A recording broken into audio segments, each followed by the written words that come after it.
Shalom. Shalom. Shalom Pastor, shalom Pak Hawe. Halo. Ya, ini saya mau tanya begini. Kan dulu nih kan saya kan latar belakangnya Pentakosta karismatik nih. Dulu zaman saya masih kecil gitu ya, masih sekolah gitu kan. Saya terpengaruh sekali sama yang karismatik dari Pentakosta yang ngeroh-ngeroh gitu, masih terpengaruh. Kan kita kan suka lihat nih si pendeta-pendeta sampai zaman sekarang juga sering ngadain kayak ritual-ritual begitulah, kayak di gereja kan bikin ritual-ritual, misalkan kesembuhan lah, doa tumpang tangan lah, yang apa ya namanya Toronto blessing kayak gitu, yang ada yang manifestasi seperti itu. Nah, pertanyaan saya, mereka kan melakukan ritual-ritual itu kan dalam nama Yesus nih, dalam nama Yesus. Tapi kan itu bukan apa istilahnya ya, kita tahu kan itu kan bukan dari Tuhan, itu kan buatan mereka sendiri. Nah, sekarang kan kalau seperti itu, apakah mendatangkan kutuk buat yang melakukan sama yang menerimanya? Terus kalau misalkan apakah itu mendatangkan kutuk, berarti kan ada kita katakanlah kesialan buat hidup mereka. Sedangkan saya melihat pendeta-pendeta yang melakukan ritual-ritual itu secara materi mereka semakin hari semakin kaya gitu loh. Dan ini efeknya apa gitu kalau misalkan kita, yang saya dulu pernah melakukan praktik yang sama gitu ya, yang tumpang tangan itu, dan pernah saya numpang tangan teman saya jatuh gitu loh. Terlentang begitu. Saya juga nggak ngerti kok bisa jatuh begitu ya. Saya nggak ngerti waktu itu. Nah, apakah itu mendatangkan kutuk? Terus efeknya apa nantinya gitu loh? Jangka panjangnya gitu loh. Itu aja Pastor, saya mau tanya itu aja. Terima kasih. Akhirnya itu bukan masalah kutuk kalau itu, bro. Jadi apakah orang yang tumang-tumang tangan itu kutuk? Enggak juga. Kan dia kan tidak mengutuki juga, ya kan? Itu kan hanya ya pemahaman dia cuma nyampe situ doang, gitu maksudnya. Ilmunya dia cuma nyampe situ. Nah, cuman masalahnya, lalu kenapa pendeta-pendeta diberkati? Loh, siapa bilang? Nggak selalu loh. Ya kan? Apakah semua pendeta-pendeta yang tumpang tangan itu pasti diberkati? Enggak juga. Tapi kenapa Niko sama Gilbert diberkati? Ya kan? Nah, itu bukan masalah berkat, memang jualannya itu. Harus bedain.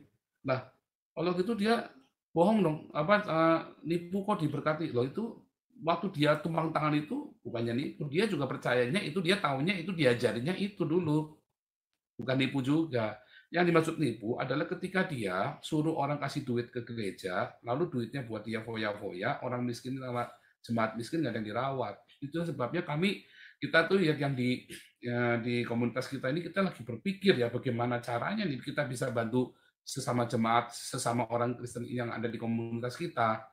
Nah, kalau banyak gereja sekarang ini mereka berusaha saling memperkaya diri sendiri, ya, mereka bangga dengan barang-barang mewah, kita menghindari barang-barang mewah. Lebih baik uang itu kita berikan untuk orang-orang sesama kita. Kita lagi mikir bagaimana caranya.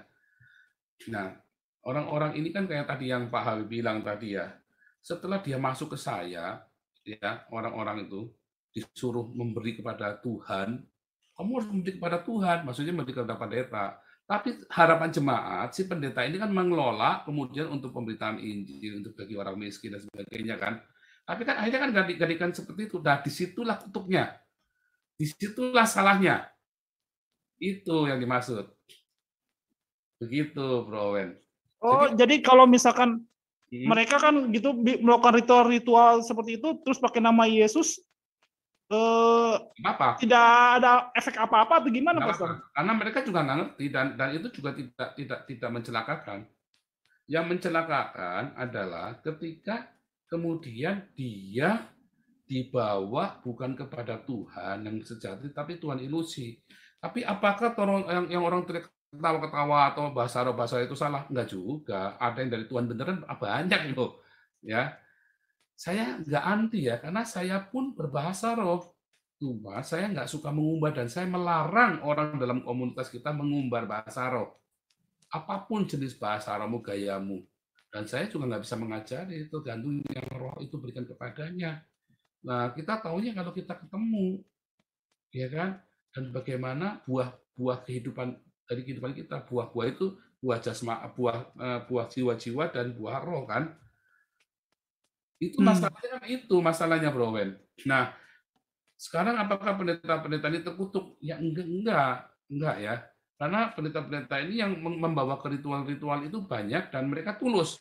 Cuman ilmunya cuma segitu doang. Ilmunya memang segitu gitu loh. Jadi nggak bisa disalahin juga. Ilmunya cuma segitu gimana? Orang ilmunya cuma segitu, masa mau kita paksain?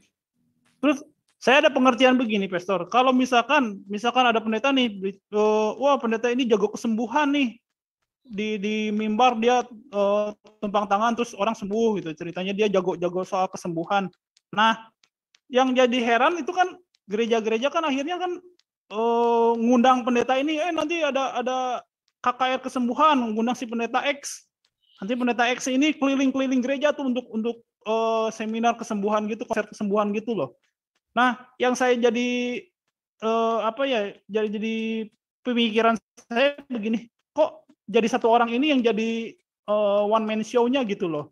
Kenapa kenapa enggak orang ini tuh melatih orang-orang Kristen tuh, kamu juga punya kuasa untuk menyembuhkan gitu loh. Nah, jadi pemahaman orang Kristen tuh masih banyak yang berpikir, oh orang ini yang jago. Contoh, misalkan, wah Andi Simon bisa menyembuhkan, semua berbondong-bondong ke Andi Simon. Padahal kan yang bisa menyembuhkan saya yakin ya bukan Andi Simon doang gitu loh. Kita orang percaya semua kayaknya punya kuasa. Petrus aja cuma lewat ya bayangannya aja bisa menyembuhkan gitu loh. Paulus aja sapu tangannya itu bisa menyembuhkan orang gitu loh. Saya berpikir mereka masih berpikir bahwa hanya orang-orang tertentu saja yang bisa menyembuhkan.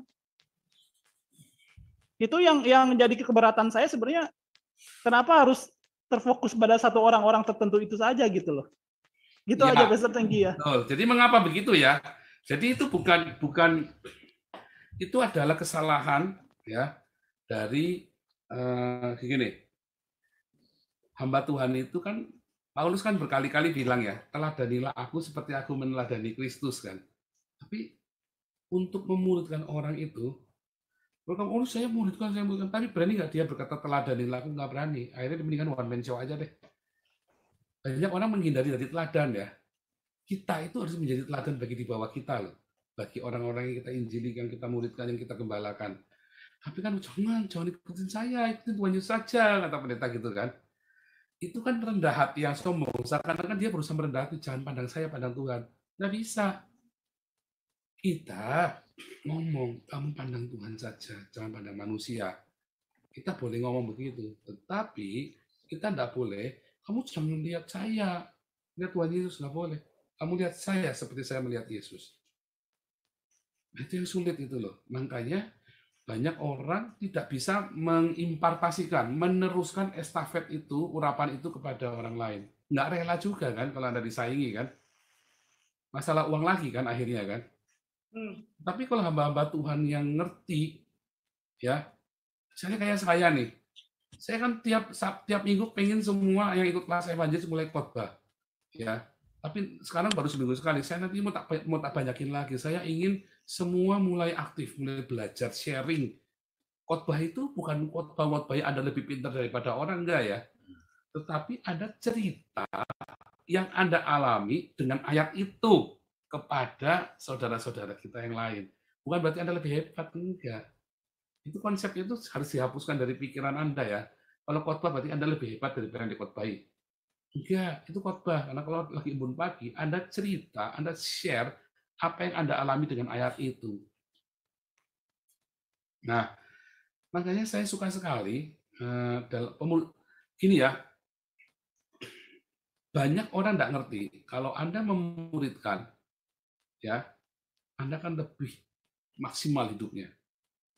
Masalahnya itu, Yesus saja memuridkan kan, para rasul memuridkan. Nggak ada yang one man show. Nggak ada. Para rasul memuridkan. Nah, tapi hamba-hamba Tuhan sekarang kena masalahnya apa? Karena bisnis. Dan itu kelihatan. Makanya akhirnya buah-buahnya nggak tinggal tetap, hancur. Tapi kalau dia memuridkan, lama dia. Itu ya. Penting, pemuridan itu penting. Makanya jangan one man show. Lihat ya pelayan-pelayan kita. Saya kan nggak one man show. Saya izinkan orang lain tetap. Takut tersaingi enggak. Ya kan, berapa banyak orang yang kita promosikan di YouTube kita. Kita nggak perlu takut. Nah, kalau kita hidup dengan kerajaan Allah, kita nggak perlu takut mempromosiin orang. Kayak kita kan. Ya. Gitu. Nah, itu masalahnya pendeta-pendeta yang tidak mau, tadi yang kamu bilang, kenapa kamu nggak melatih dari mereka hidup dengan iman? Ya, itu tadi ya. Elia saja ngajari Elisa kan? Ya. Dengan senang hati kan? Ya. Nah, itulah masalahnya. Beda lah. Oke, gitu ya. Oke, thank you, Pastor.